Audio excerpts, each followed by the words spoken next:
baba vandatora chokwadi havana kana maseconds avakamboita vakangogomera kundiyamwa masamu vakatoti ndatopedza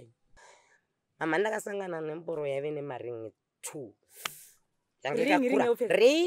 ringi yekuratidza kuti yakakurisa iyi yakaiswa ringi yekugumira apa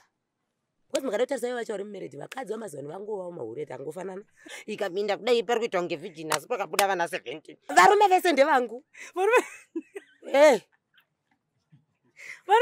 vese ndevangu wakangoburisa mari chete ndewangu ndoko saka murume munhu angorumba mako hakuna murume munhu kasaka wagarwe muda ndidii ndiche newe garwe ndikachiwe negarwe kana ndiko kachiwe nemomberi murume wadu tese hani tese tiri vanhu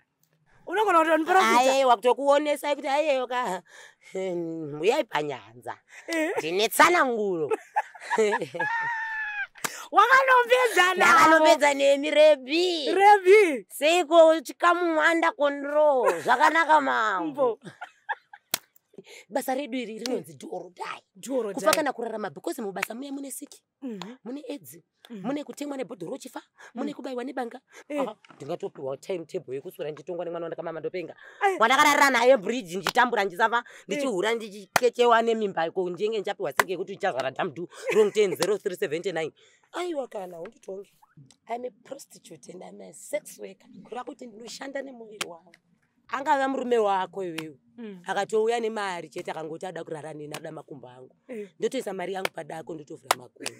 no romance because ndezvekuti gadla munhu kuchitopera hazvinambosiyana hure muroyi mbavha nerobharika makangofanana because mese munotema usiku saka hapana pandikada kutoita jesu ka hapana wandoitira jesu pano because nhamo iri kwandiri inde moni ndatoenda kunorohwa chunu ndikati ndoda mari yangu $5